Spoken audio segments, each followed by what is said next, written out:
안녕하세요 여러분, 치카부부입니다. 오늘은 블랙 트라이앵글에 대해서 알아보려고 하는데요. 일단 블랙 트라이앵글이 어떤 건가요? 이 치아 사이 잇몸 쪽에 보면 빈 공간이 뚫려 있어가지고 블랙으로 보이면서 약간 세모난 그런 구멍이 보인다고 표현하는 거죠. 우선은 블랙 트라이앵글이 생기는 원인에 대해서 알아보면 중학생이나 고등학생 같은 경우에 대부분 블랙 트라이앵글 없이 잇몸이 이제 치아 사이를 꽉 메우고 있잖아요. 네.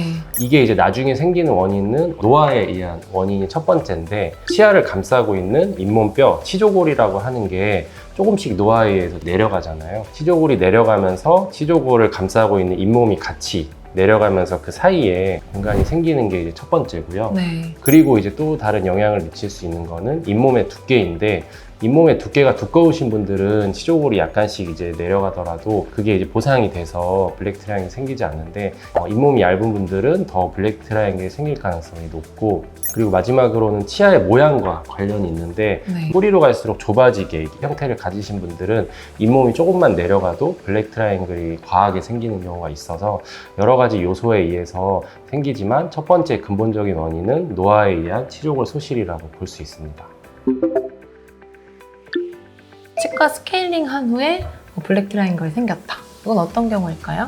우리가 치석 제거를 하는 게 목적이잖아요. 스케일링이 원래 이제 치조골이 내려간 상태였고, 그 상태에서 있던 치석이 잇몸을 붓게 하면서 잇몸 그 사이를 채워줬다고 생각하시면 되거든요. 원래 있었던 블랙 트라이앵글이 스케일링 이후에 나타났다고 보시면 됩니다. 제대로 알게 되면 네. 사실 블랙 트라이앵글 보이고 한 상태가 더 깨끗하다는 상태인 걸 알 수 있어서 특별히 오해가 없으셨으면 네. 좋겠고요. 그리고 두 번째로는 교정 치료하고 나서 생겼다. 이렇게 많이 하시긴 하거든요. 우리가 교정을 하게 되는 경우에는 치아를 가지런히 배열하다 보면 치아 사이에 이제 공간이 넓어지잖아요. 네. 그러면서 이제 원래 있어야 했던 블랙 트라이앵글이 보이는 경우도 있고, 공간이 재배열되면서 생기는 블랙 트라이앵글은 잇몸뼈가 내려가거나 치주염이 진행되는 상황이 아니라면 정상적인 상황으로 볼 수 있습니다. 특히나 우리나라 사람들은 블랙 트라이앵글이나 치아 사이가 벌어진 거 있잖아요. 그러면 뭐 복이 달아난다 이렇게 해서 그렇죠. 신경 쓰시는 분들이 있는데, 외국 같은 경우에는 잘 신경 안 쓰는 경우가 많거든요. 오히려 이제 구강 위생 측면이나 이런 것들을 고려한다면 이 블랙 트라이앵글 자체가 문제는 아니라고 볼 수 있습니다. 그래도 이 블랙 트라이앵글을 해결할 수 있는 방법들은 있을까요? 가장 간단하게는 레진 수복을 해서 치아를 이제 뚱뚱하게 만들어서 공간을 메꿔주는 방법이 있거든요. 그거는 시간이 지날수록 이제 변색이 되기도 하고 치주염 진행 가능성이 많기 때문에 가운데 앞니 사이나 그런 부분은 이제 저희가 해드리는 경우가 있고, 주변까지 다 메꿔주세요 하는 분들은 나중에 잇몸 관리가 안 되기 때문에 추천을 안 드리고 정말 필요한 부분만 레진 수복을 하는 경우가 있습니다. 그리고 이제 뭐 라미네이트나 크라운처럼 보철 수복을 통해 해결하는 경우가 있는데요.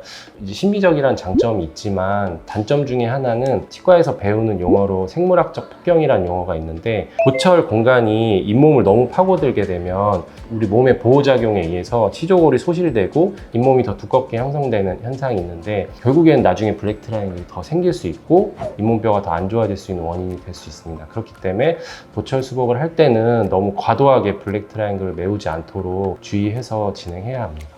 마지막 방법은 이제 치아 사이를 삭제해주고 교정을 통해서 치아를 다시 모아주면 그 블랙 트라이앵글이 해결되는 경우가 있습니다.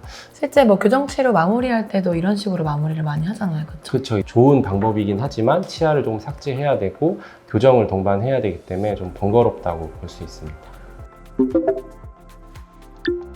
우리가 평소에 늦출 수 있는 방법이나 이런 건 있을까요? 기본적으로 자주 스케일링 해주고 치석을 제거해주고 치실을 사용하는 방법이 가장 좋을 텐데요. 이제 치실을 사용하면서 오히려 내가 이쪽에 공간이 더 생기는 것 같다 이렇게 말씀하시는 네. 분들이 많거든요. 올바른 치실 방법으로는 잇몸이 내려가거나 하지 않기 때문에 잘못된 생각이고, 결국에는 항상 치실 잘 쓰고 정기적인 이제 구강 위생이 가장 중요할 것 같습니다. 네.